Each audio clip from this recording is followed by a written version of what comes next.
Samsung have been spoiling us lately with more information being released on the TU7000 Crystal UHD 4K Smart TV range. Now the TU7000 is Samsung's new budget 4K TV, and despite it being a budget set and not quite having, all the fancy tech that the mid and higher range tiers have, this TV is still very likely to sell in huge bucket loads because it does, although not have the same tech or even half the amount of tech that the top end and the mid-range has, it's still, for the money, a great set. Now the term crystal UHD apparently refers to the nano crystals that improve, or apparently improve, color by 20%. But the tech actually is identical to last year's, so it's more of Samsung's, or what Samsung loves to do, and that's sort of rebranding old tech to make it sound new by giving it a fancy new name. Now the engine is the standard 4K processing engine that Samsung use for their lower range sets, and this too has also been given the sort of the paintbrush job and is now called the Crystal Processor 4K. Now nothing new here, it's basically Samsung's standard processor. The panel itself is a 4K 60p HDR panel.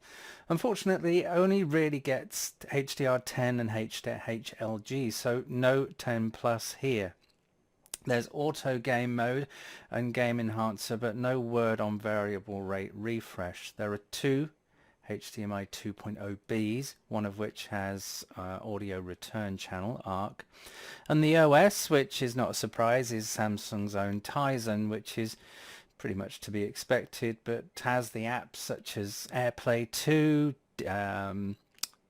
Disney, Netflix, Prime Plus, and a whole host more. Disney, of course, or Disney Plus, is due to launch in March in the UK this year, so we're very likely to see that app make an appearance around that time on the majority of sets too.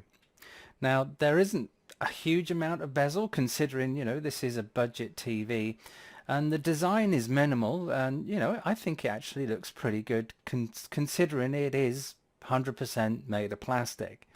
Now, that's a given. It's a budget set, so there are a lot of trade-offs. One of which is the fact that it's an edge-lit panel, so the viewing angles are not going to be great, but they've come a long way. Samsung have come an awful long way of improving viewing angles even on the edge-lit screens. Now here's the key thing, is that pricing is very reasonable indeed, and there's only one price so far, which we have from the US side, which is the 65-inch set, and wait for it, it's $549 plus state taxes in the US, which I think is an amazing price. No pricing as of yet in euros or British pounds.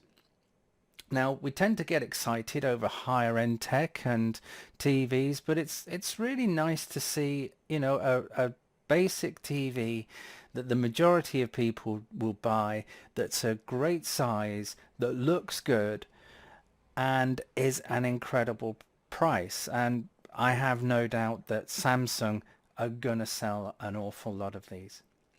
So if you like this video, please give me a thumbs up, because that helps the video, and also consider subscribing if you like leaks, peeks, news, reviews, guides, how-tos on gadgets, TV, audio, gaming, and PC and console, with a good dose rather of nerd thrown in for good measure. And also, if you have subscribed, don't forget to click the bell, because you will then be alerted of more daily videos that come out. Thanks again for watching, and I'll see you next time.